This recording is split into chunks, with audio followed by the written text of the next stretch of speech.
Hey, hello, this is Brendan at Cape Town Swing, and we're going to have a conversation with Vincenzo Fezzi today. So I'm just going to get a few things set up, and then we'll get started in a few minutes.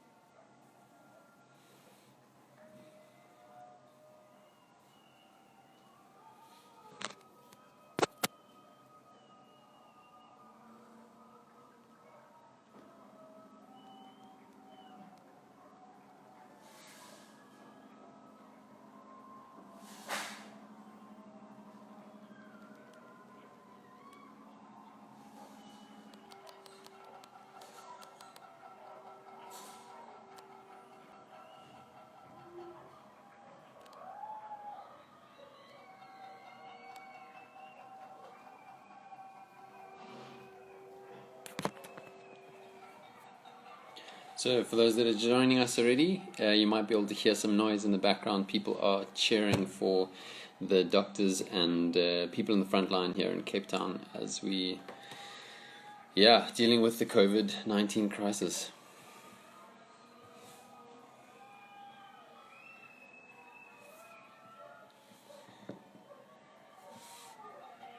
Just waiting for Vincenzo to join me. Will be just a couple minutes.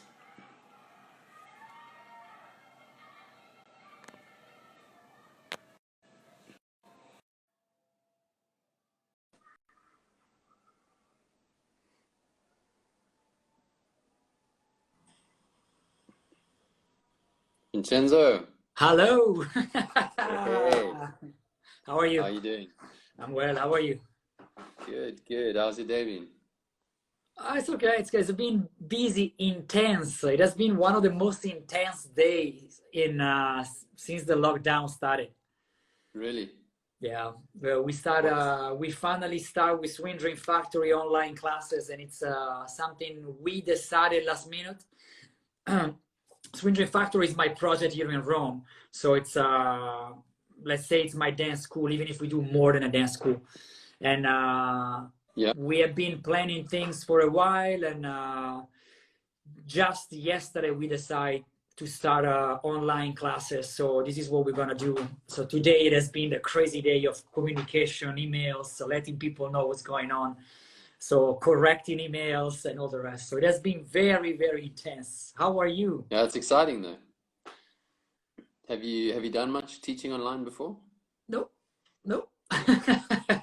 The only thing I've been doing is this jazz fatto in casa, which is homemade jazz, the live thing I've been doing from my terrace, and that's about it. And I have to say that I think the first one, even the other one, but the first one, where I think it was the most scary experience I've been doing in the last years, because it's a completely new thing. I mean, once you go on TV, you're still on the camera, but there is usually another person. There is, the crew and everyone.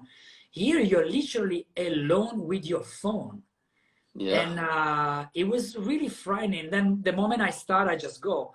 But I mean, it's not the same thing. And I'm very physical, and I like to correct people. So with Instagram, you don't get to know and see anyone.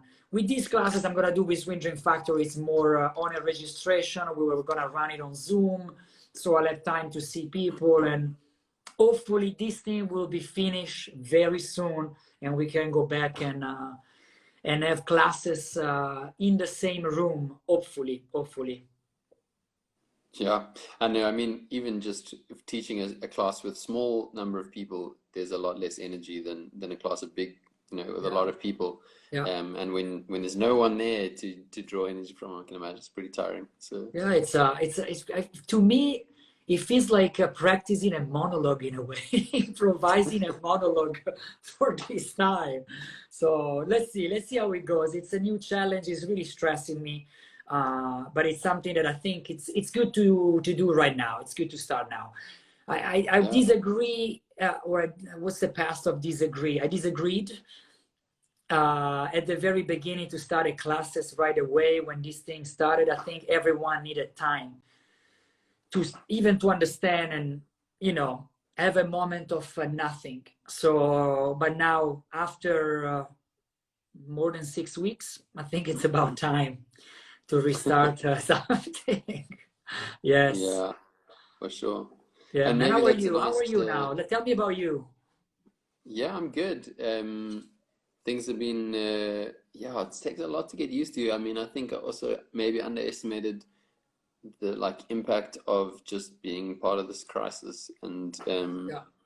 I mean, I'm not so directly impacted as some people, but yeah, it's still weird to be part of like a global pandemic and a Yeah. global economic crisis Yeah. and health crisis. And yeah, I guess it does get to you. Like even Yeah. if you're not directly infected, if you're not sick, if you haven't lost your job, just being around like this kind of energy all the time is kind of draining. But Yeah. yeah, otherwise I'm super well. I'm lucky and lucky to have a job at the moment, and Yeah. yeah, been pretty busy with Mother City Hop, and now with this Swing into Action program. Yeah. Yeah, for maybe just quickly for anyone who's joining us, this live session is part of our Cape Town Swings Swing into Action program.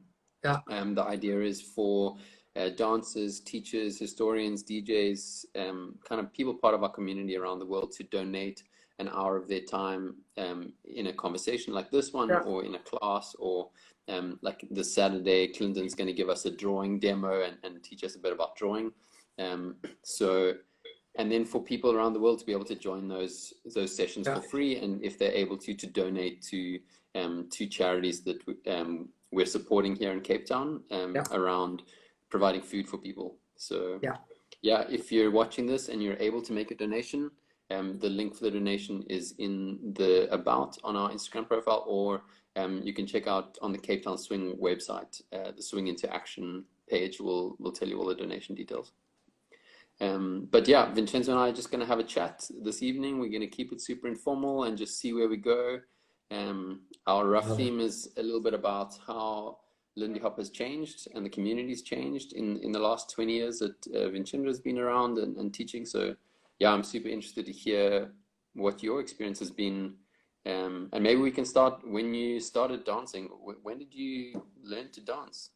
I'm now checking how many people that I know that probably don't know you are online, because I want to make sure you see, like I see friends coming in, so it's good. It's good. So I have a question Great. for you first.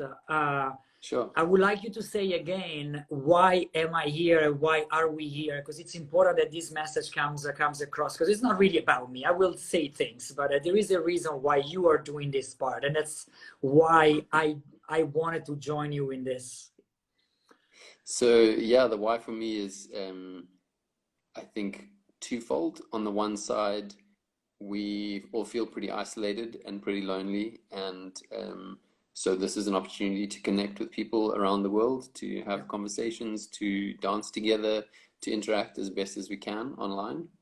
And the second part is we can raise some money to support people who are really hectically impacted. And there's some areas in Cape Town where people have very little access to fresh food.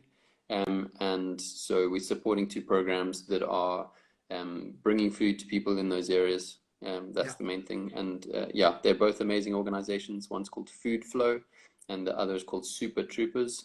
And yeah, we'll post some more information about them, but they're fantastic charities to support. Yeah. It's yeah, I wanted to say this because I mean, the reason why I accepted all this, I mean, I have no one, so I have the luxury and the fortune to dance longer than the others, and that's it. But once you told me the thing, and because I was in South Africa, and with the tour you organized and everything, we got to see the townships, if I can recall correctly, yeah, and some of the conditions of the people living there. And I mean, it's not hard to imagine what's happening now with this situation.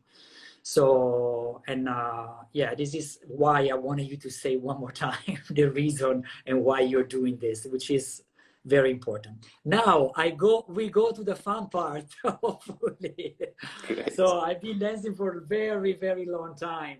And I've been talking about this quite a while, actually, in these last weeks. But yeah, I started as a kid, started with Boogie Woogie, got to know the Lindy Hop in 2000.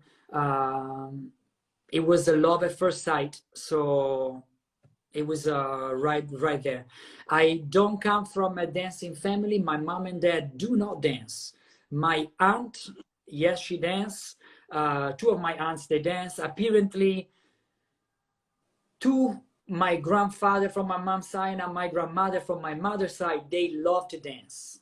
And my grandfather used to escape from the window to go out and dance at night and take off the shoes and dance barefoot, so he did not ruin the shoes, which is what happened. I mean, we do the opposite nowadays, but he was taking off the shoes, so it would be, you know, and nobody would notice he escaped because of, you know, ruining shoes or all the rest. So this is, I mean, for me, it's one thing that I always go like, wow, he was escaping from the window, taking the bike, go to dance barefoot and go back home. So pretty crazy, yeah. And maybe some people who are locked down can appreciate that idea of trying to escape to Yeah. dance.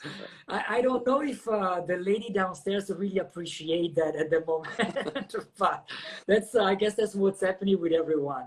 So I think I've been very patient too with the lady upstairs. She's a journalist, but she's a DJ in her free time, and she does electronic music. And she plays music at the most awkward time, but I mean, I think we need to be more patient in this time, so it's totally fine.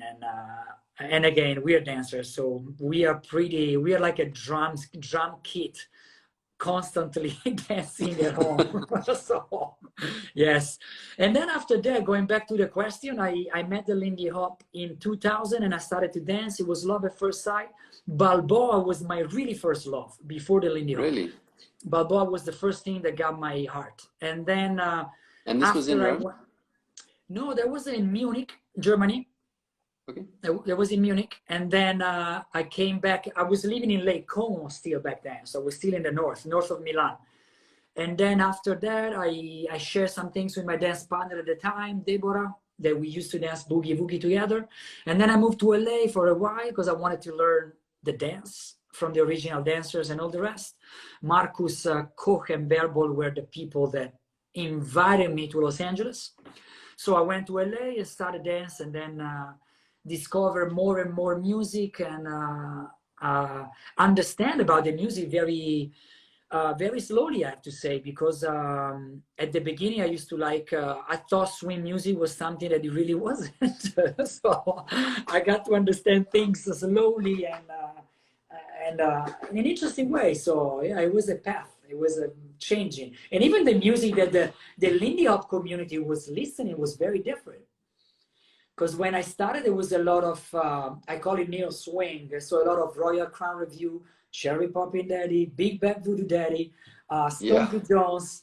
There was a lot of Stompy Jones. That's a band from San Francisco. I don't know if you ever heard of them, but they started with the name called Swing Session. And their singer, the name of the singer was Pop, or Pops. He got some disease and he couldn't sing anymore. He couldn't travel, so they changed the singer. And that's when a big internet thing came out. So Swing Session is not possible to be searched. So they changed the name into Stompy Jones. And they were the closing band for Camp Hollywood, which is the LA famous festival. For many years, they were the Sunday night band. When I was there in 2000, there was another band. They used to have Sunday night, a Western swing night. And Lucky Striker was the band back then. Wow. And they used to have this cowboy hat, boots, and all the rest. So, I mean, Western swing was pretty big in LA, yeah. So interesting. And I mean, we were talking about this the other day, but just that the focus was maybe a little bit different. But I mean, how was the energy at those events at the beginning and with that kind of music? And do you think that's different to what we're seeing nowadays for people that have been dancing? I think so. But I have to say that I like to make this example that once you have a bottle of wine and you pour it into a different glass, it's still the same wine, but the shape is different, right? So if you have a nice glass of wine and you pour the same wine, in a way it might taste even better. That's a very Italian way to describe things. But I think I was watching things probably with different eyes. But I also say that the dance was a little bit more raw. There was not a lot of attention to details. I think people were just going for dancing. And then even in the jam, as soon as the jam started, everyone wanted to join and give the best out of it. And it wasn't like a mix and match sort of idea. People wanted to throw the maximum possible. And yeah, if you ask me, like, what's the main thing, the first thing that pop in your head, I would say those jam circle. Seriously, I remember people around the circle literally almost getting kicked, followers almost flying over people. It was punk rock. It wasn't really Lindy Hop, like this nicey thing. It was really punk rock. Yeah. So you learned to dance in Munich, and then you spent some time in LA. I And was who you dancing. learned from in LA? I was dancing before, so once I get in Munich, I went there for boogie woogie, and then I saw the Lindy Hop. Didn't know the name was Lindy Hop. I thought the name was Hollywood Style, so I still thought that Lindy Hop was something else. And then I went to Los Angeles. I took classes from Sylvia Sykes that I had the luxury of teaching at your event. I was teaching with Sylvia in Cape Town. I was taking classes from her and Jonathan. Marcus and Berbo were teaching. Eric and Sylvia. Kim and Dave were teaching back then. And then there were a lot of old timers. Almin was there, not the Almin that you all know from Elsa Poppin, the one from LA. I think Bartolo was around, and a few other people that now I can't recall at the moment who was really there at that time. But I was Italian, first Italian going to LA. I was 20 years old, completely unexperienced, broken English, and I was already knowing few people. So I guess even the old timers were coming to me and just giving me tips, ideas, because I was the Italian out of town, was in town to learn the dance. So I think that's how I recall this experience. And I met Peter Loggins that time in that experience, in that year 2000. I met Peter. I met Chester Whitmore the same night I met Peter in this club called Alpine Village. And it used to be a punk rock venue. They used to have swing dancing on Monday night. So I met Peter and Chester Whitmore that night. Mina and Corina, which I just talked about them an hour ago on the Swing Channel. They were absolutely some of the mentor of mine. Stephen Denise, there were a lot of names of people that they were around back then, and now they're not around anymore. They're doing. It looks like we have some LA Lindy Hoppers joining us. So hi to you guys over there, and nice to have that connection. Great. Maybe we can just jump in for those that have joined and let you know what we're talking about. Yeah. I see there also my friend Gus Fernandez is here, and we are talking about the year 2000, my dear friend. And by the way, Gus, I'd like to give personal message, Brendan. Give me a second. I'm calling you tomorrow, sure. Gus, for telling you the thing I have to tell you. And also my friend Matteo from Como. Like, look, Matteo is one of the first people who took classes from me, and he's absolutely one of my best friends. Wonderful dancer, working now for a project. And here you see this lady named Josie Say. She was around the Swedish dancers way before me, way before other people. She's from LA, wonderful person. And I mean, great dancer. She was dancing with Ryan and all the Swiss. She was dancing with David Dalmo for a while too. So Josie is here too. Fantastic. So, and here you see also the other one, Phantom Dreamer Mikey Pedrosa, my other brother from LA, Chablang around. Sorry, here we go. Hey, Mikey. Continuing. Not at all. No, it's awesome to have people joining us from all over the world. Here's another friend. So you see, sorry, Brendan, this girl, La Creativo, she's a friend of mine. Now, this girl, she saw me dancing in 1989. Ombretta, wow. We were dancing together in the same studio. I mean, 30 years ago. Yeah, incredible. This other girl, Annalisa, she's another friend of mine from Lake Como. Yeah, she was helping a lot for making Swing Crash possible. Here we go. Giving you a background of the people following the show. I love this. No, thank you. That's awesome. And hi to everybody. For those that don't know me, I'm Brendan, part of the Cape Town Swing team. So I'm here in Cape Town. Vincenzo is joining me in Rome, and we're talking about what the global Lindy Hop scene was like when he started Lindy Hop in 2000, and just talking a bit about how things have changed, and we're going to talk a bit more about where we think things might be going to a little bit later on. And this forms part of our Swing into Action program. You can check out some of our other videos. We're reposting these to Facebook as well if you can't watch the whole thing now. And we're raising some funds for 2 organizations in Cape Town that are distributing food for people that have access to no fresh food during this lockdown period. So if you're able to add a donation, check it out in our About on our Instagram or on our Facebook page, Cape Town Swing. All the details are there.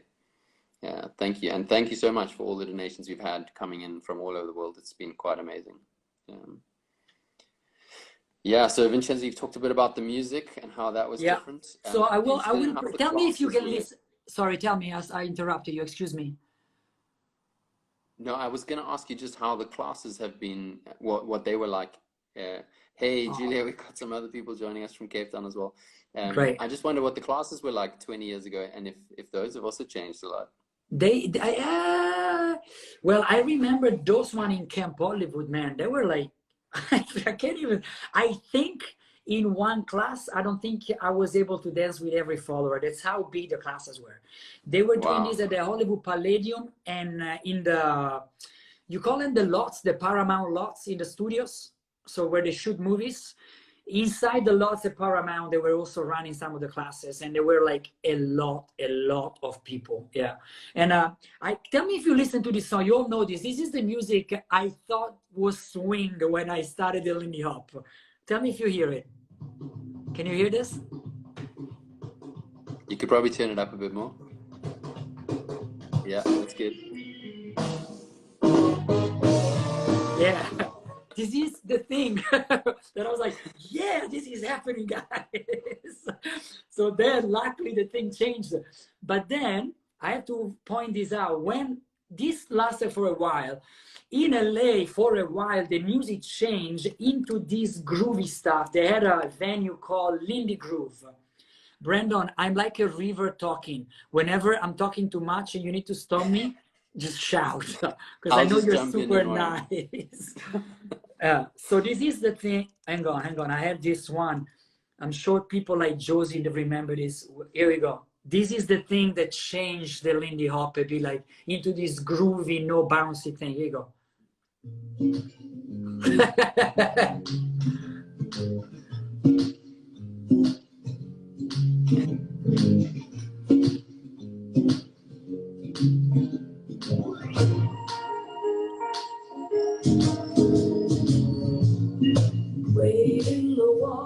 Now, this thing. That's awesome. So was that phase happened. 2? Huh? Was that phase 2 after the neo swing? That was these things that happened after the neo. Well, yes and no. Yes, this was also in the picture, but I remember this groove feeling that happened in LA, and of course, a lot of people started to play this in Europe. And I remember when I went to Erang, I remember that they were very strict.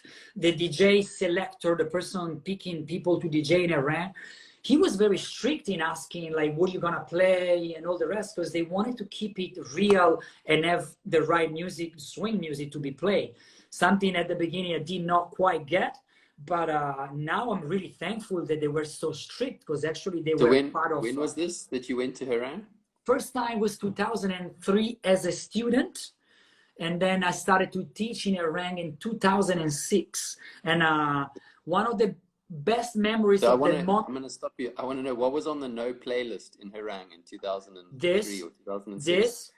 This was a no. Yeah, I wasn't DJ, but I knew friends that they were asked, they wanted to DJ, and they showed them the CDs, and they were like, nope. And things like Neo Swing, even Casey McGill, they were like, you need to play swing. So I think they did for the best, because back then they had 2 dancing places. There was the dance band outside. There was a quarter of the size that you all know now. And then the ballroom upstairs. So that's it. So there were 2 people playing music. So you can't play around like they can do nowadays. They have different places, you know. And were they playing off CDs? Were they Yeah, DJing off CDs? yeah. As So far if as you I did you remember, have yes. CDs of Count Basie and all this old school stuff from the 30s and 40s? That was all on CD? Yeah, I think Wow. there were yeah, I think there were a lot of pirates back then. Yes. I'm sure. I don't know how Yeah. much that's changed either. Really, yes. Well, at least now the copyright has been changed. It's too old now to pay anything in some places. Yeah. Nice. So you went to Harang, you started there in 2003 and then teaching 2006. Correct. Um, One and of was there a Lily scene in Italy at that stage? we had our first yes and no, yes and no. There were few people dancing, but I say that for me, the scene that I can call scene, I think it started much later on. We had the first Swing Crash.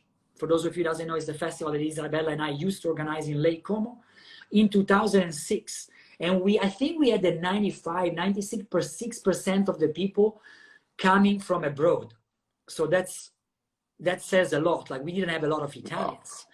So then it started to grow and grow and grow. And I think the big change came around 2008, 2009. As I want to make clear that there were scenes around Italy, but there wasn't something that you can say like, oh, I'm going to this city and I can dance. Now I think almost in every city in Italy you go, if you're lucky to come on the right night, you have a place to go out dancing.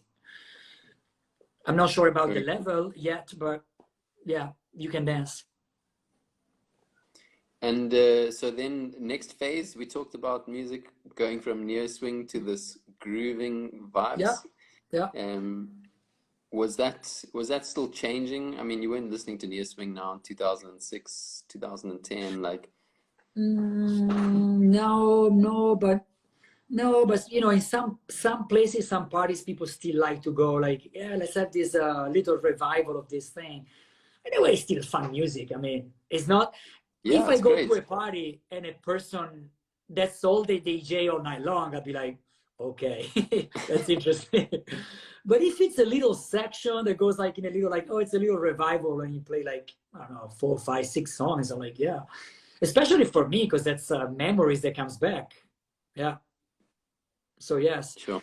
But if you play Eva Cassidy, if that's the right way you pronounce it in English, and you play Wade in the Water, I'll be like, wow. Whoa.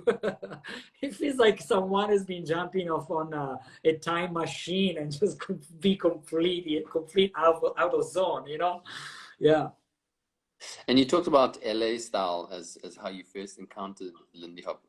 Could you feel a big difference in styles traveling around in the Yeah. States and in Europe? Yeah. There was there was And huge, as someone huge who difference. travels around a lot today still, Are sorry, you go asking ahead. me if even still nowadays you can see this? Yeah, Yeah. yes and no. I think it was more. I think the lines were more intense back then. I think even in Europe, if you go to Barcelona, you can tell that was the style. People were dressing in a certain way. You go to Sweden, that's the Swedish style. To England, that was what the people were dancing. Germany, yeah, I think back then you could tell, like, oh, you're coming from the area, or you learn from this person, and all the rest. I think now it's a bit more everything. It's just, I think everyone can dance with anyone and still understand each other in the language. And I think it's beautiful. I think it's beautiful. Even if I always say it would be nice that in the learning process, people would go through the learning the vocabulary, copying other people, and then try to experience their own language and voice. Maybe not language, but voice. But again, it's Yeah. also another thing to do.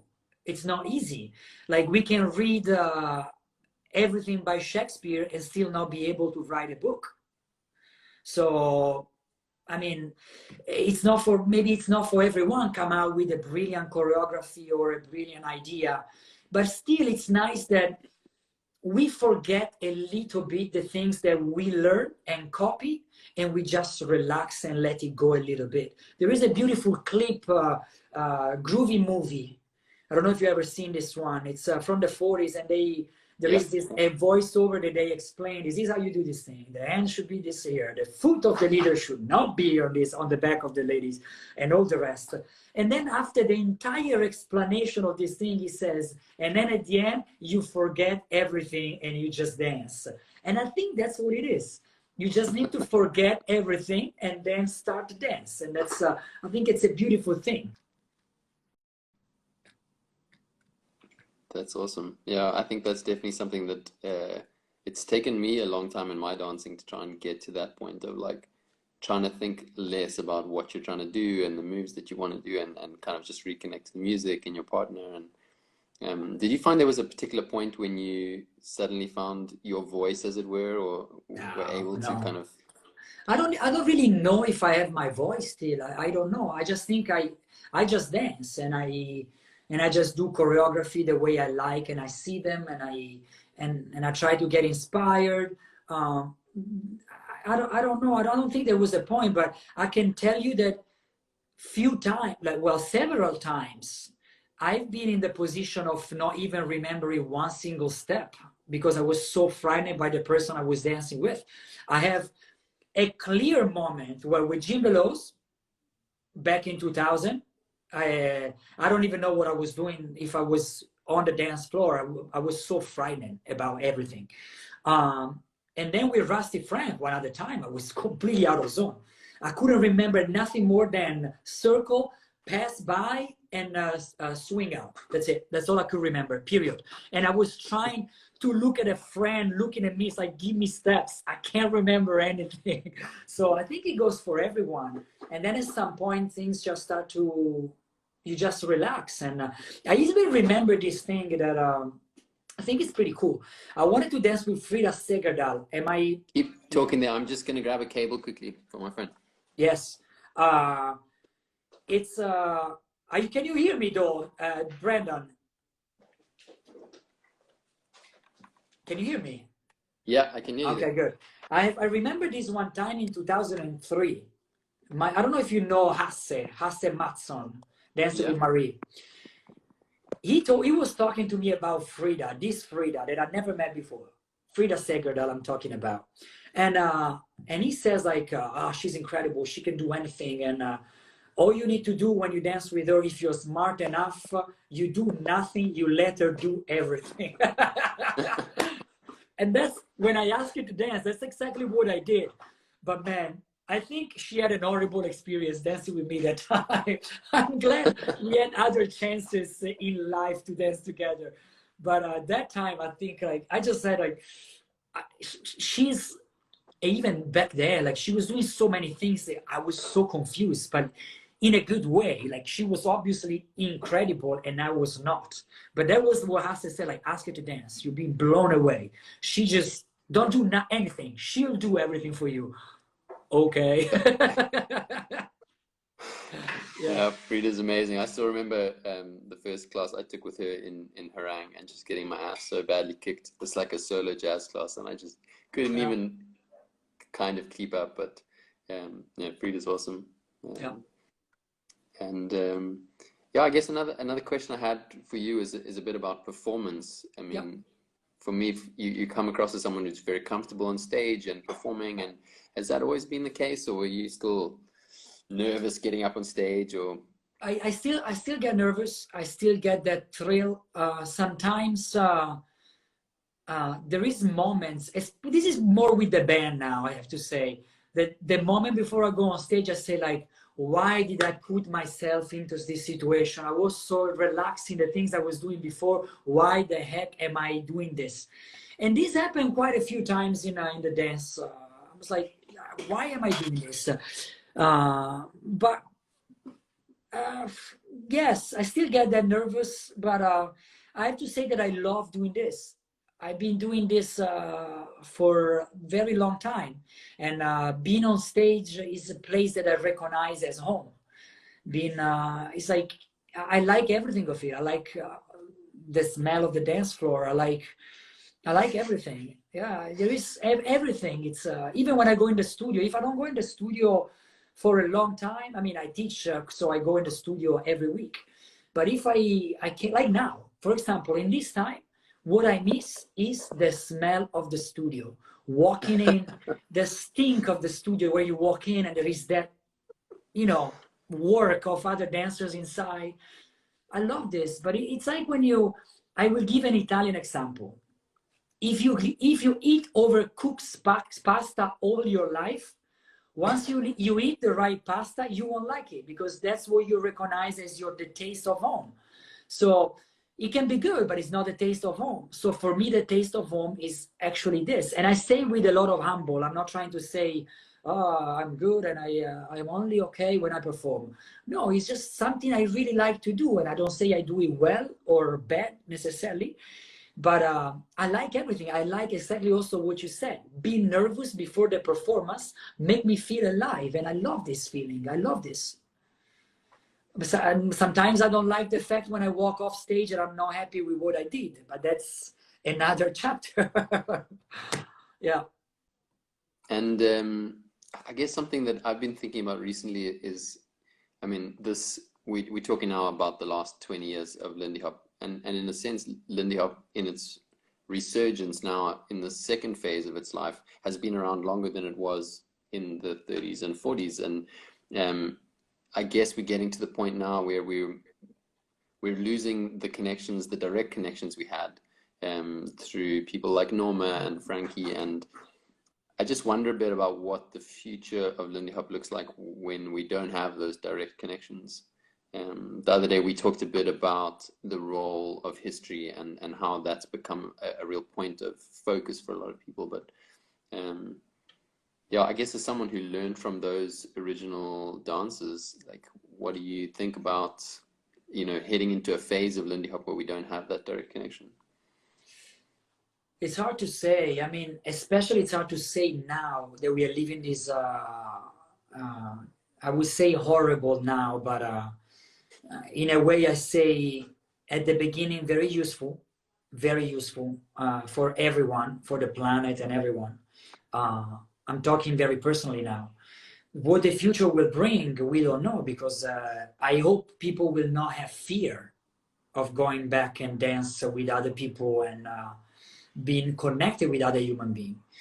The connection with history is a big chapter, because I always say that we had the luxury that we have Frankie Manning, that he lived so long in health, even mental health, because he was able to remember a lot of things.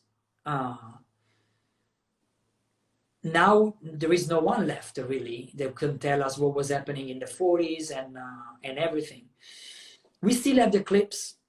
We need to try as much as possible to stay connected what happened back then and try to keep the dance alive. I think in the West Bay, the best possible way, in the most fun way as well. But as everything, I think it's a phase. I'm not sure if, as far as I remember, even some of them did not really believe in this revival of the swing scene, because for them was something that was gone and finished. Frankie, when he came back from war, he went into dancing different things. He wrote a bebop song and performed to bebop numbers and all the rest. So it's very hard to say the future, what was going to happen. As it is for me, I hope in my humble opinion, humble way, I will try to share the happiness of the dance as much as I can. And I'm sure many other people will continue doing the same. There is still a lot of people dancing, and I hope they will continue dancing and keep this alive. And in a way, evolving without having fear of keeping a shoe in what happened back then. Mm. And do you see that already? Do you think there's been a shift as we've lost connection maybe with some of these people that really kept us anchored in that time? Do you see a trend towards a different kind of Lindy Hop, or more influenced by modern music? Or yeah, there is a lot of different inspiration, which is I still think is beautiful. I still think it's beautiful because a lot of music comes in. You know, one time me and Zacharias, we had a conversation, one of those our late night conversation about music and everything. And we had, I think we were in London and I was performing with the Harlem Shots in this thing called Savoy Ball. And after the show, we talk about things. And one of the questions was like, would you like to go back in time and live in the swing era? And both we were like, no. And some of the reasons we said were very silly, such as medicines. But then we also said, because I mean, they didn't have rock and roll yet, and we both like rock and roll and the energy of the rock and roll that I think we put into we put into the dance. A lot of the things of the soul music that we know that a lot of people like to steal from soul and put into the Lindy Hop. So I think it's beautiful to take inspiration by other dancers and develop it until the point that the dance becomes something completely different. And I mentioned to you before the groove moment of the Lindy Hop. I think that groove moment in the early 2000s where people were dancing to Eva Cassidy and Wade in the Waters type of music, I think there was a moment where the dance was going in a direction that if I look it back, I'm like, that was a little bit the middle age. There was the dark zone of the modern Lindy Hop history. So I think it's nice to steal things, get influenced by other type of music, and put it into the dance. I think it's great. Yeah, no, I think it's essential, and I think it's easy to forget, as I guess we are kind of recreationists in a sense of recreating this dance from the 30s and 40s, that it was a dance that was being created at the time, and that kind of innovation was so much part. No one was trying to recreate anything else at that time. Correct. In fact, everybody was trying to do their own thing and produce their own moves and keep their own style. And I think as soon as we become too recreationist, we kind of lose that piece which is so core to what Lindy Hop's about. Yeah. The only difference, though, I have to say that is we are not. I'm gonna stop a second. I'm inviting a friend. For sure. Maybe I'll jump in while you're doing that, and just for anyone who's joined us recently, just a little update. Having a conversation here with Vincenzo. I'm sitting in Cape Town. He's in Rome. And we're just talking a little bit about the last 20 years of Lindy Hop. And this is a feature on our Swing into Action program.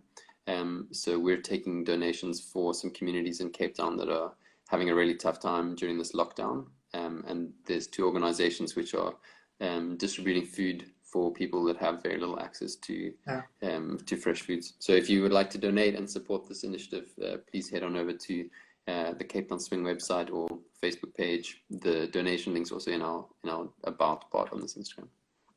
Sorry, I interrupted you there. And I forgot where we were. I'm a disaster. I beg your pardon.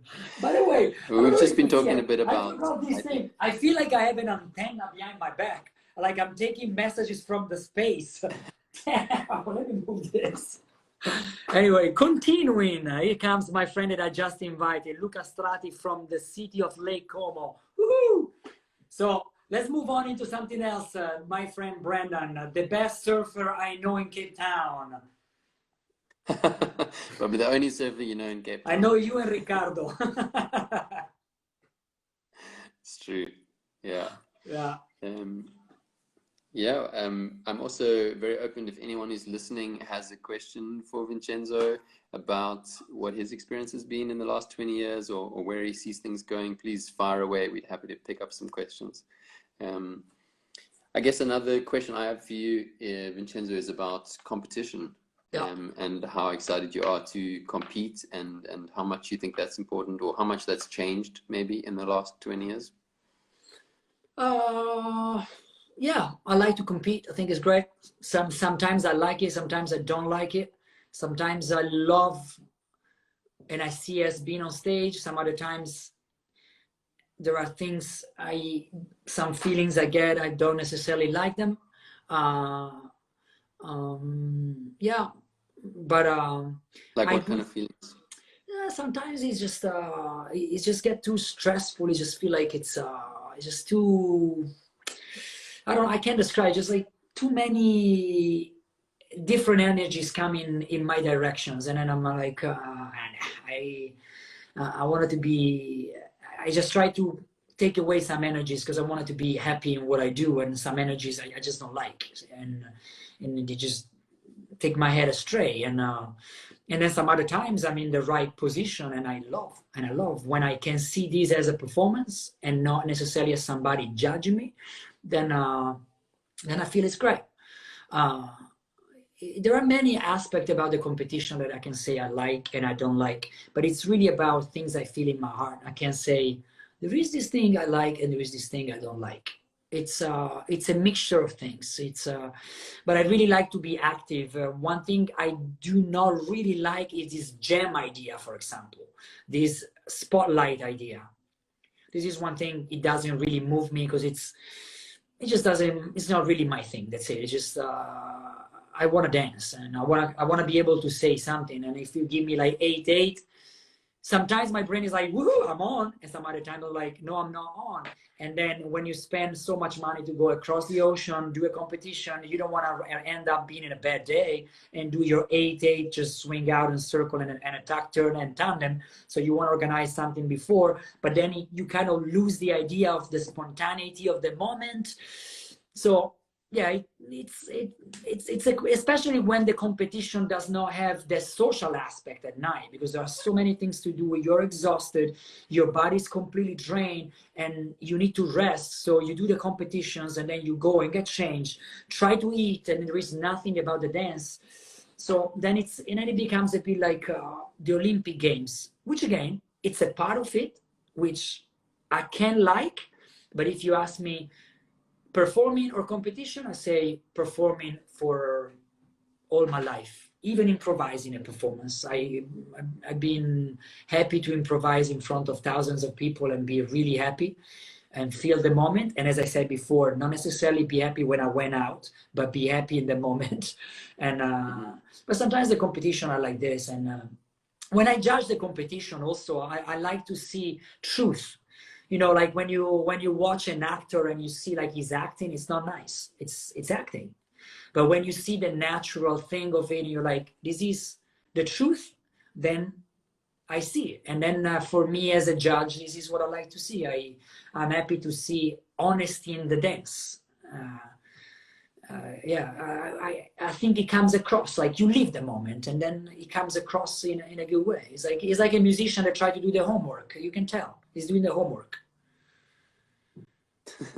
I don't know if it makes sense. I think it's You're leading me in a very opinionated place, Brendan. Thank you. I have a bunch more questions. If Please. anybody watching at home has questions for Vincenzo, please fire them away. But otherwise, I'm going to keep going. As someone who hasn't traveled a hell of a lot for dancing, I'm really interested in what it's like in different places in the world, what it's like dancing in Asia versus America versus in Europe. Like, what are the different things that you like about different scenes? I like everything, but I love the different cultures. Like when I came in South Africa, I love hearing you talking and dancing with people, and the different aspect, because you probably have a social, you're very far away from the rest of the world. So also getting to have people that come to Cape Town just for the dance on a weekly basis, I say it's not that easy. I guess your city is more famous for sports and natures and all the rest. So, but I love the fact that when I was there, for example, I felt part of the community. I did not feel like a guest in a festival. I felt I was deep into like living in South Africa. I felt like that's why I started to say yes, which is, I think, the way in South Africa they say yes, I think, which is, I love it, yes. And then other places like maybe that's a nice point for me to jump in and just wave hi to everybody in Cape Town who's joining us. Locked up at home. I miss you guys. I miss dancing with everybody. And I think Vincenzo's right. We have a very special and welcoming scene here. So Julia is joining us. She agrees. But yeah, what else has struck you about other scenes that you've been in, or scenes that are particularly different, or Korea is incredible because Korea, when we first arrived in Korea, Isabella and I think it was 2007, I don't remember, something like this. And we went to this club called the Boogie Club. And we were so like, woohoo, they have a place called Boogie Club. And apparently swing was already big enough in Korea. Once we walked in, we were the only couple in Seoul that day. So no one else invited to Korea was yet in Seoul. I think we got there a day before the others. We walked in and everyone stopped dancing. They open up like Moses in the Red Sea. So it was like, we felt like this. And seriously, in a way, felt like, whoa, we are almost stars. But in a way, it was also frightening because, I mean, it was interesting, I have to say. We never experienced anything like this. And then the fact that everyone queued nicely, like one after the other, to dance with the person they want to dance with. So, and unless you say, I'm sorry, I need a break, you could dance for hours and hours and hours non-stop, which fantastic. And then at some point, one of the organizers, I think Adamas, came to me and said, whenever you need a break, tell me, I'll take you away. So it felt like a bodyguard coming, like, okay, this is it. They're not dancing anymore. But you know, on the other hand, I think it's fantastic that people are really looking for you to come in town and wanted to dance with you. And the scene was already really good. And nowadays, I think Korea is a very, very strong scene. And I see choreography they use, teams they put together. It's very inspiring, and it's fantastic to see. It's fantastic to see. And then other places such as the US, they have a strong scene. I always love to go and dance in Los Angeles because there is a mixture of things, and the scene is very, very eradicated in LA. It's an LA scene, and I think a lot of people are proud to say we are from LA. So it's nice to go to Los Angeles and dance locally, yeah. And then we have cities in Europe, which is great. Talking about level, do you think, I mean, how's the level different now from how it was when you started dancing? What's the level nowadays around the world? Is that the question? I think the general level has been... Sorry, I missed you there for a moment. You dropped out, but... Sorry, I was asking you if you were asking me if the level in the worldwide has been growing up. Is that the question? Yeah. I think so. I think there are many good dancers. I think I see many good dancers, and they do interesting things, and they're very passionate of the dance. I like it, and I always wish these people will continue to study. This is one thing that I feel I like to say to those friends that they are coming up, and or maybe they start to be established and travel teaching, and I like this idea that they don't stop taking classes and learning. For example, for me, I love going back to class and feel like I have something to learn. It's fantastic, and it's also a way to recharge batteries because we don't only give, but we also allow ourselves to learn from others and see what the others have to give. At any level, you don't need to necessarily be better of anyone to teach or learn from someone else. I think it's just nice to have to feel that, to have the attitude that you say, I can learn from this person, and I'm happy to go in class of this person, even if maybe on the car, like on the paper, they have nothing to say, but then maybe you go in class and you're like, oh, wow, that's a very interesting way of saying something that I knew, but he showed me in a different way. So it's nice. Yeah, that's really cool. I think it is nice. I mean, certainly teaching in Cape Town, I feel the same. Like taking a chance to take one of the other teachers' classes is always, you learn from how other people think or how other people approach things, and like it's really cool. We have a question from someone. What do you think about OLE? I'm assuming that's Orient Lindy Express, but correct. Please correct me if I'm wrong. Correct, you're correct. That's the first festival that I ever went to overseas. Totally stumbled across it. and was a massive inspiration for me and for Muriel, and yeah, was something which we to some extent modeled Mother City Hop On that we started here. So hi Wow. to anyone in Istanbul who's watching. Yeah, yeah, it was a very special experience for us for sure. Amazing, amazing. Yeah, We have about 5 minutes left, I think. So yeah, if you're listening and you have any questions for either of us, but for Vincenzo, particularly about the last 20 years, please fire away. We'd be happy to take any questions you have. But yeah. otherwise, Vincenzo, are there other topics that you wanted to cover, that you wanted to chat about while we have some time? No, but I want to know after this. I hope a lot of people will go and do the thing they need to do to help South African daily life scene to find food and water and all the rest. So it would be nice if everyone here can donate a small anything you like. I'm sure it would be very helpful for the South African. I say scene, not necessarily the swing scene. I say scene as South Africa or Cape Town daily life. I don't think I Yeah. have Yeah, so any. we've made a suggested total of about 120 rand. That's enough to cover food for a family for a week. I think in euros that's about 6 or 7 euros maybe. So it's really not a lot to contribute, and it'll make a big difference for people here. So if you are able to contribute, we'd really appreciate that. Fantastic. Where do they found the information on where to send the money? On our Instagram profile, on the About section, there's a link Perfect. there. Perfect. Otherwise, if they go to the Cape Town Swing website or Cape Town Swing on Facebook, we'll have the links there. Fantastic. Yeah. Fantastic.